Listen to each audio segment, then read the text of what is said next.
Donc la dernière fois, on avait vu ensemble comment gérer les émotions en Jésus-Christ. On avait vu qu'il y a des émotions qui sont très bonnes, comme l'amour, comme la joie, comme la paix, et d'autres émotions qui, si elles ne sont pas gérées en Jésus-Christ, peuvent vraiment être une entrave à notre service pour le Seigneur. Notre habitation spirituelle, c'est le ciel, et on est en mission sur cette terre. Donc c'est vraiment important que rien ne vienne nous empêcher de fournir un service pour le Seigneur comme lui le demande. Et la dernière fois, on avait vu que si dans mon cœur il y a de la frustration, de la déception, de la tristesse, du dégoût, de la peur ou de la culpabilité, eh bien, je ne vais pas pouvoir accomplir un service pour Dieu comme lui le demande. Donc c'est vraiment important d'avoir les bonnes clés pour ne pas laisser ces choses envahir nos cœurs et les polluer. Donc aujourd'hui, on va voir 4 autres émotions qui ont besoin d'être gérées en Jésus-Christ. Alors, on ne va pas faire de la psychologie, on ne va pas faire les choses humainement, mais on va voir les choses selon l'Esprit de Dieu. La première des émotions dont on va parler, c'est la jalousie. Donc la jalousie, elle est listée dans Galates, c'est une œuvre de la chair, elle est vraiment dévastatrice. La jalousie, elle ouvre des portes à l'ennemi. Elle nous fait du mal si on jalouse quelqu'un, mais elle fait aussi du mal aux personnes qu'on jalouse. Et ça, on n'en a pas forcément conscience. Donc, c'est important d'en avoir conscience. La jalousie, c'est une arme utilisée par Satan pour faire mal aux enfants de Dieu. Donc, qu'on prenne garde vraiment à ne pas développer de la jalousie dans nos cœurs, à commencer à murmurer contre une personne. Voilà, pourquoi lui, pourquoi pas moi? Ça commence par des petites choses comme ça. Le Seigneur nous demande de bénir et de ne pas maudire. Je ne peux pas bénir quelqu'un si je la jalouse, c'est pas possible. Donc, qu'on ait vraiment conscience de ça pour ne pas participer aux œuvres du diable. Et c'est pas normal en fait qu'un enfant soit jaloux, c'est pas sa nature. Donc si une pensée vient, une pensée de jalousie vient, eh bien qu'on la refuse au nom de Jésus-Christ et qu'on soit vraiment radical avec ça. On va prendre un passage dans Romains chapitre 12 au verset 15. Romains chapitre 12, verset 15. Réjouissez-vous avec ceux qui se réjouissent, pleurez avec ceux qui pleurent. C'est un passage qu'on connaît bien. Ça, c'est la base des relations en Christ. On partage la tristesse avec ceux qui pleurent, mais le contraire, parfois, on peut avoir un petit peu plus de mal. Réjouissez-vous avec ceux qui se réjouissent. Si ton frère ou ta sœur est béni, réjouis-toi.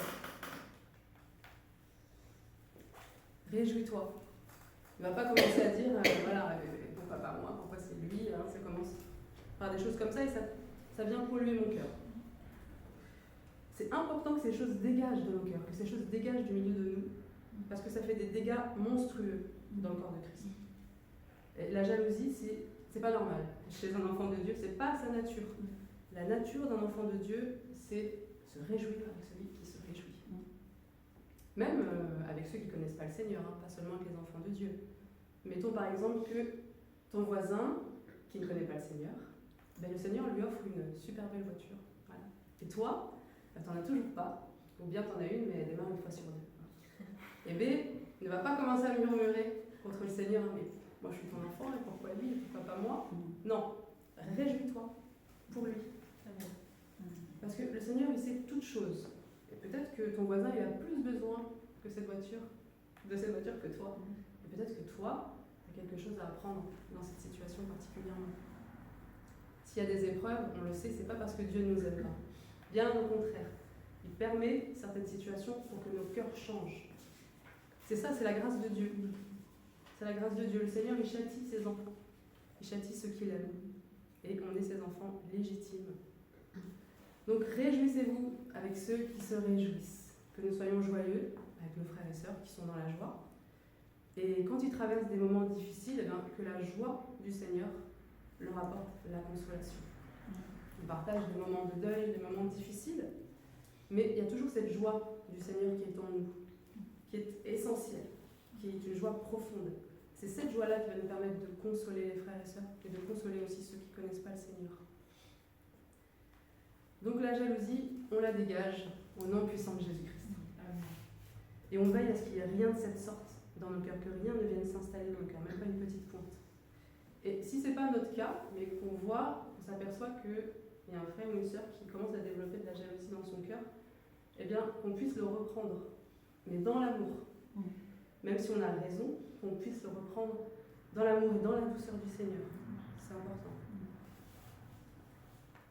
Donc le remède à la jalousie, c'est la réjouissance. On se réjouit avec celui qui se réjouit. Et c'est comme ça qu'on va dégager toute forme de jalousie. Le remède à la jalousie, c'est la réjouissance. Maintenant, on va parler du rejet. Le sentiment de rejet. Alors le rejet, c'est quelque chose qui pollue l'Église depuis le XXIe siècle. Avant ça, on n'avait pas disons que l'Église n'était pas autant concernée par le sujet, on ne se posait pas toutes ces questions-là. Et les parents, ils font ce qu'ils peuvent, et ils apportent de l'amour à leurs enfants. Mais il y a un standard dans notre société qui dit que l'amour doit se manifester de telle ou telle manière. Et si on ne rentre pas dans cette petite case, ça peut engendrer un sentiment de rejet. Il y a la télévision qui va nous dire, vous voyez, la famille, elle doit être comme ceci. Et ce sont des acteurs qui jouent un rôle, là on le voit à la télévision, et on va se dire, mais moi je ne vis pas ça, ma famille elle n'est pas comme ça. Et ça peut créer aussi un sentiment de rejet. Aujourd'hui c'est beaucoup plus les réseaux sociaux d'ailleurs, beaucoup les réseaux sociaux. Mais nous ne sommes pas des acteurs, nous sommes dans la vraie vie. Et alors tout ce qu'on peut voir dans la télévision, dans les réseaux sociaux, ça peut créer des frustrations, et donc le sentiment de rejet. On a aussi des arrière-plans différents, on a des cultures différentes, qui fait qu'on va manifester l'amour de différentes manières. Et la plupart des parents aiment leurs enfants, même s'il y a des difficultés, la plupart des parents aiment leurs enfants.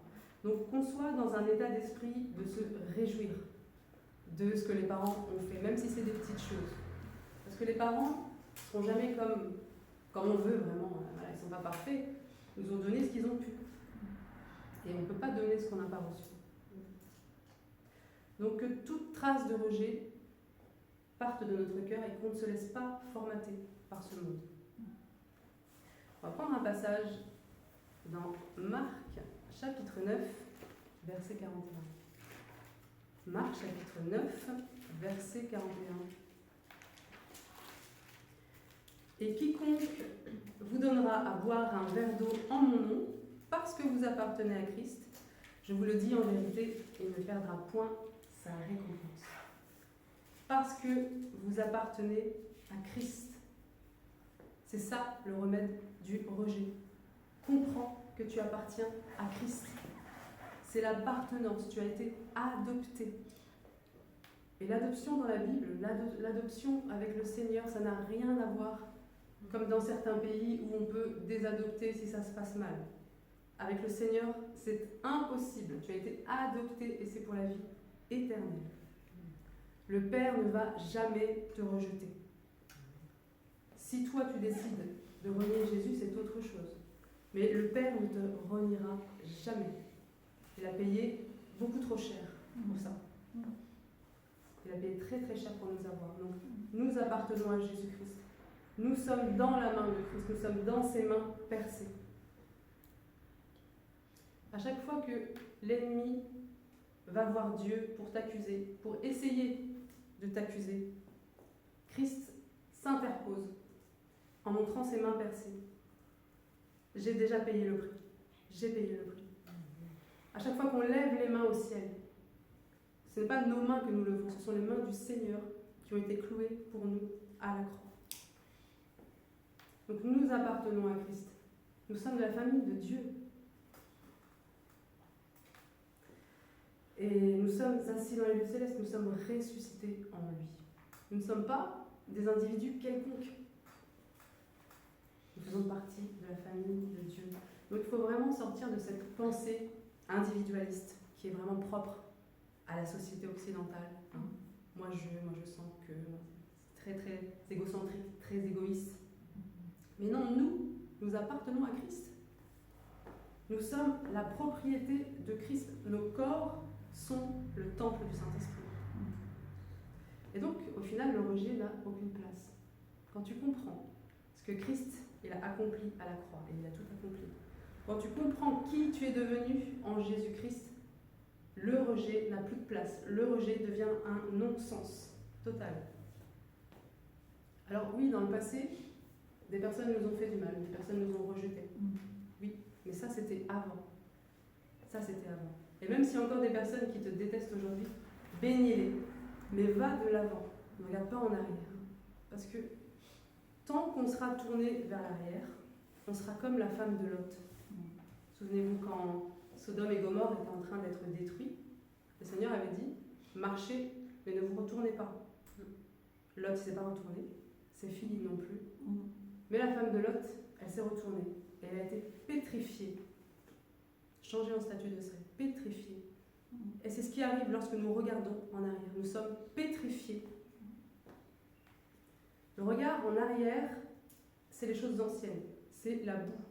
Dans les Écritures, le grec dit c'est le fumier. Ça sent mauvais, on ne doit plus regarder à ça. On doit regarder en avant, on doit regarder à la croix, à Jésus. Et on a tous des casseroles, entre guillemets. Mais est-ce qu'on va regarder à ces casseroles ou est-ce qu'on va regarder à Jésus-Christ qui a vaincu toutes ces casseroles? On n'a plus à traîner toutes ces casseroles-là. Donc ça dépend de notre positionnement, ça dépend de notre regard. Et tout à l'heure, on a parlé des parents, parce que souvent, le rejet vient de là. Il peut y avoir un grand décalage entre ce qu'on attendait de recevoir et ce que les parents ont pu nous donner. Mais comme on l'a dit, les parents, ils donnent ce qu'ils peuvent. Donc qu'on soit plutôt reconnaissant envers Dieu de ce qu'il nous a donné. Même si tout n'était pas parfait, c'est vrai, mais on est venu à Christ. Même si on a eu un environnement toxique, malgré ça, on est venu au Seigneur. On est venu au Seigneur. Et si on a eu des épreuves difficiles, et bien ces épreuves, elles vont servir à aider d'autres personnes. Donc, nous appartenons à Christ. Nous sommes sa propriété. Nous sommes à lui. Quand nous sommes nés de nouveau, Jésus il a montré un contrat au diable, signé de sa main, en disant « c'est ma propriété ». C'est un enfant de Dieu, on n'y touche pas. Alors, ça ne veut pas dire qu'on ne va pas avoir d'attaque. Mais ça ne change rien au fait que nous sommes la propriété du Seigneur. Donc, qu'on n'ait pas peur des attaques, qu'on ne soit pas focalisé sur ça, qu'on ne soit pas focalisé sur l'ennemi qui est vaincu, mais qu'on soit focalisé sur le Seigneur qui a vaincu le diable et qui est infiniment plus grand que lui. Et tout enfant de Dieu, il est appelé à servir le Seigneur selon la mesure de la grâce qu'il a reçue de Dieu. Mais c'est très rarement directement à la nouvelle naissance que le Seigneur il va révéler précisément ce à quoi tu es appelé, ce qu'il attend de nous, précisément. Et heureusement, parce que sinon on pourrait avoir la grosse tête et on serait dans l'orgueil. Et surtout, on partirait trop tôt, on ne serait pas prêt. Et même si on reçoit qu'une personne, qu'un frère ou une sœur est appelé à quelque chose en particulier, si on reçoit ça de Dieu, mieux vaut se taire et prier, plutôt que d'aller tout de suite dire à la personne « Oui, j'ai reçu de Dieu que tu es appelé à ceci, à cela ». Parce que déjà, peut-être que la personne n'est pas prête encore à recevoir ça. Parce que entre l'envoi, entre l'appel et l'envoi, il y a toujours un délai. Un délai de préparation, un temps de préparation qui peut être de plusieurs années. Mais alors, même avant que tu connaisses ton appel, prépare-toi. C'est pour ça que le Seigneur il dit « Sanctifiez-vous, débarrassez-vous de toutes les œuvres de la chair. » Parce que quand on va rentrer dans notre appel, en étant envoyé, on va être un modèle. On est déjà un témoin du Seigneur, mais quand on va être envoyé véritablement dans ce pourquoi on est sur la terre, on va être un modèle du Seigneur. Et si on a un modèle du Seigneur, on va être comme le Seigneur. C'est pour cette raison que le Seigneur nous demande de nous dépouiller, de renoncer à nous-mêmes. Et renoncer à nous-mêmes, c'est aussi renoncer à notre passé. Le passé, c'est expiré, c'est fini. Donc, ne soyons pas comme la femme de Lot, ne regardons pas en arrière. On regarde en avant, on regarde à la croix.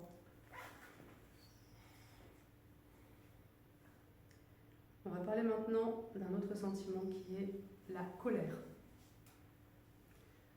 Donc la colère, c'est un sentiment, une émotion qui peut traverser n'importe qui. Et il y a des colères qu'on dit justes et d'autres qu'on dit injustes. Mais quelle que soit la source de cette colère, que ce soit provoqué par une injustice ou bien que ce soit provoqué par une impulsivité, ça ne doit pas durer. On ne doit pas rester dans cet état. Le Seigneur Jésus, il a été indigné. Il a renversé les tables des changeurs. Mais, même dans cet état d'indignation, il n'a jamais cessé d'être doux et humble de cœur. Il reprochait des choses aux pharisiens, mais il n'était pas connu pour sa colère. Il était connu pour sa douceur, il était connu pour son amour. Donc on peut être en colère pour certaines choses, mais ça ne doit pas conditionner nos manières de penser, nos manières d'agir, de parler. On va prendre un passage dans Éphésiens chapitre 4, versets 26 et 27. Éphésiens chapitre 4, versets 26 et 27. Si vous vous mettez en colère, ne péchez point, que le soleil ne se couche pas sur votre colère et ne donnez pas accès au diable. Donc se mettre en colère, ce n'est pas un péché en soi, mais qu'est-ce que tu vas faire avec cette colère? Est-ce que tu vas faire en sorte qu'elle disparaisse ou bien est-ce que tu vas agir en fonction d'elle? En quelque sorte, le Seigneur il nous met au défi. Quand la colère arrive, est-ce que j'ouvre ma bouche ou bien est-ce que je me maîtrise en Jésus-Christ et je fais en sorte que ça disparaisse? Parce que si j'ouvre ma bouche sous l'état de la colère, ce qui va sortir de ma bouche, ça ne va pas être bon. Si je suis au téléphone, par exemple, et je sens que la colère monte, mieux vaut que je raccroche et que je m'isole et que je prie, si c'est possible, bien sûr. Et prier refuser que cette colère, elle me pousse à penser, à agir, à parler de manière injuste. Donc c'est valable aussi dans les relations de couple, dans les relations avec les enfants. Les enfants, ils peuvent être difficiles. Mais est-ce que je vais user de mon autorité de parent et possiblement aller trop loin? Ou bien, est-ce que je vais corriger mes enfants, mais pas sous la colère, afin qu'ils comprennent bien ce que j'essaie de leur inculquer? Est-ce que des fois, on peut avoir le souvenir d'avoir été corrigé, mais on se souvient surtout de la violence de la correction, plutôt que de la bêtise qu'on avait faite. Donc si jamais tu as corrigé tes enfants de manière inappropriée, aie l'humilité de leur demander pardon. Un parent, il n'est pas tout puissant. Un parent, il est soumis à Jésus-Christ. Et si tu vas trop loin, tu dois t'excuser. Et ton enfant va te respecter encore plus si tu as cette humilité-là. C'est important que la colère ne soit pas notre guide, mais que nous soyons guidés par le Saint-Esprit seulement. Et dans le verset, il est écrit que le soleil ne se couche pas sur votre colère. Ça veut dire que ça ne doit pas durer. Qu'on ne donne pas accès au diable, parce que la colère, c'est une porte qui commence à s'ouvrir. Mais est-ce que je ferme cette porte, ou bien est-ce que je l'ouvre en grand? Cette porte, elle ne va pas rester à demi ouverte, entrebâillée. Soit elle est ouverte en grand, soit elle est fermée complètement. Et ma responsabilité en Jésus-Christ, c'est de fermer cette porte à double tour.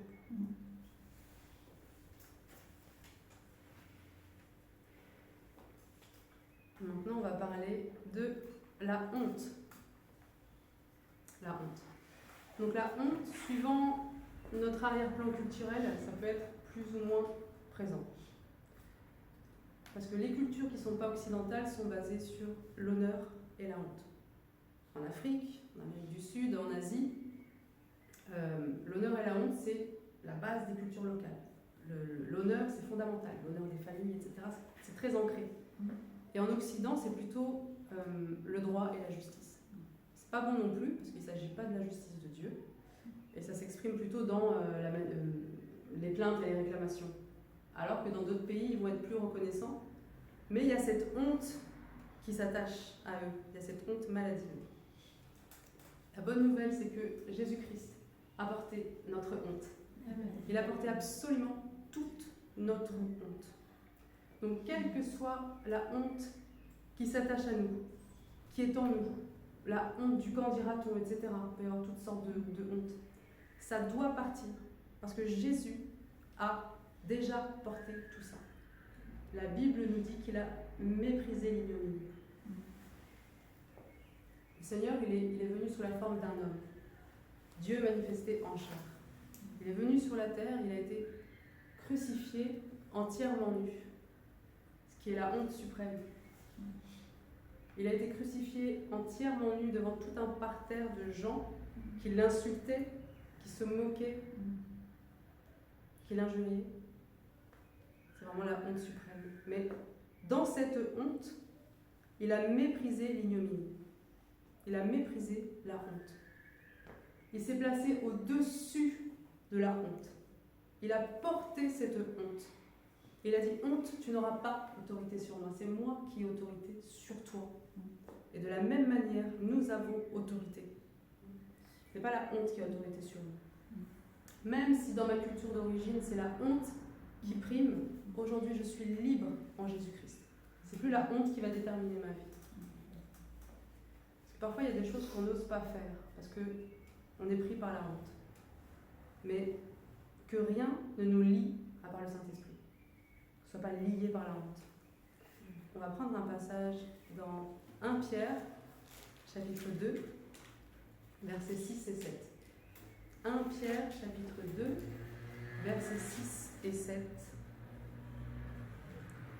Car il est dit dans l'Écriture, « Voici, je mets en Sion une pierre angulaire, choisie, précieuse, et celui qui croit en elle ne sera point confus. »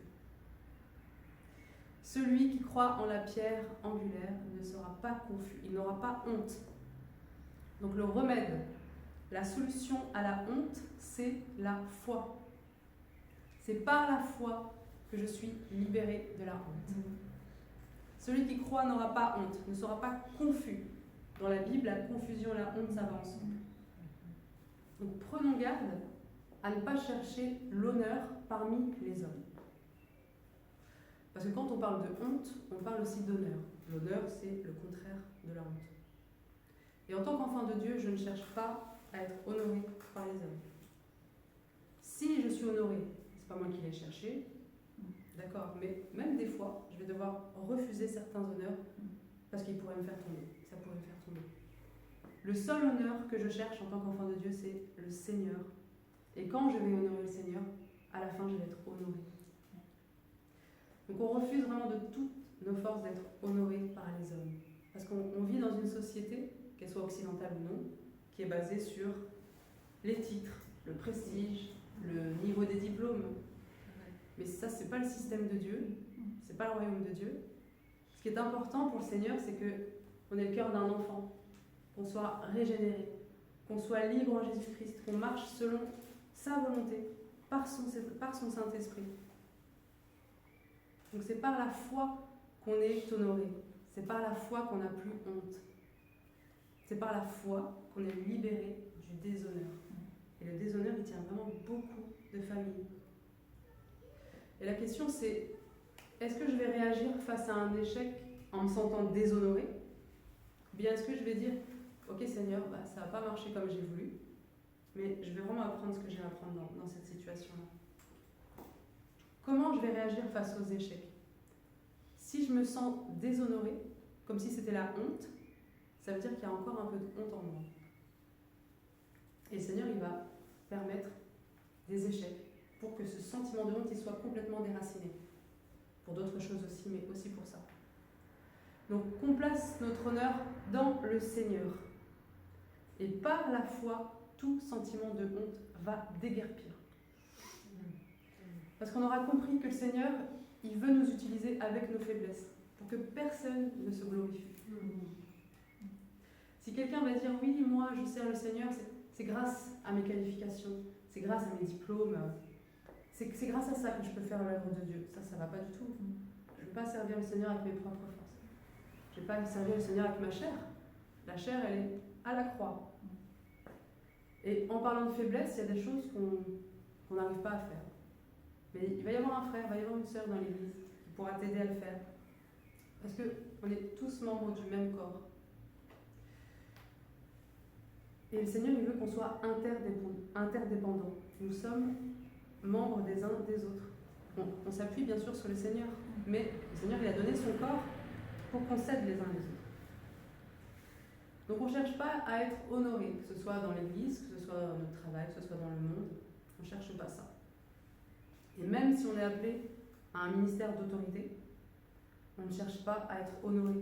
C'est le Seigneur qui honore comme il veut. Et ce ne sera pas forcément de la manière dont on croit. Ce ne sera pas forcément par des diplômes, ce ne sera pas forcément par une école biblique. Le Seigneur, il fait ce qu'il veut. Donc c'est important que toute trace de honte disparaisse de nos cœurs. Si je me sens encore inférieur, si je me sens moins bien, ça veut dire qu'il y a encore un peu de honte en moi. Souvent, on peut se déprécier, on peut se dénigrer, alors que Christ a tout accompli et nous lui appartenons. Qu'on n'ait pas honte non plus de dire la vérité, d'agir en tant qu'enfant de Dieu, sans craindre la réaction des gens. Parfois aussi, on peut craindre la réaction des gens. On sait ce qui est juste, mais on ne va pas oser le faire. Mais on n'est pas là pour faire plaisir aux hommes, on est là pour faire plaisir à Dieu, et seulement à Dieu. Le Seigneur, il peut m'amener à prendre certaines positions, même dans l'église, qui ne vont pas forcément plaire. Mais c'est pas grave, parce que c'est le Seigneur qui prévaut. Si c'est le Seigneur qui me le demande, alors amen. Alors bien sûr, on recherche la paix avant toute chose, mais c'est le Seigneur qui prévaut. Donc la honte, elle doit vraiment partir de nos vies. Le remède, c'est la foi. Je crois que tout a été accompli. Le Seigneur Jésus, il a porté ma honte, il a porté tous mes péchés, il a porté tous les péchés qui sont liés à ma culture d'origine. Et c'est plus ma culture d'origine qui va me dicter comment je vis. C'est plus mon éducation qui va me dicter comment je vis. C'est plus mes blessures passées qui vont dicter ma vie. Le Seigneur, il guérit toutes les blessures, en profondeur. Parce qu'à la croix, tout a été accompli. La honte, parfois, elle est venue, par exemple, parce qu'il y a eu des moqueries à l'école. Peut-être ton professeur s'est moqué de toi devant toute la classe, quelque chose qui t'a marqué. Mais le Seigneur, il ne veut pas qu'on reste avec des traumatismes qui vont nous freiner, qui vont nous bloquer dans notre vie spirituelle. Il veut vraiment nous guérir de tout ça. Donc oui, il s'est passé telle ou telle chose. Je m'en rappelle encore, mais Seigneur, libère-moi de ça. Je te dépose ça et je proclame que tout a été accompli. Je refuse la honte. Libère-moi Seigneur. Et il va se passer quelque chose. Il y a quelque chose qui va être cassé dans le spirituel parce que tu auras mis à la lumière ce qui était dans les ténèbres. Et ça change tout. Et une fois qu'on est délivré complètement de cette honte, on reste ferme. On la refuse au nom puissant de Jésus-Christ. Elle ne revient plus. Parce que sinon, je ne peux pas servir le Seigneur comme lui le veut. Donc on n'ait plus honte, parce qu'à la croix, tout a été accompli. Et que nous ayons la foi, que nous puissions le croire, parce que Christ a vraiment tout porté. Amen. Amen.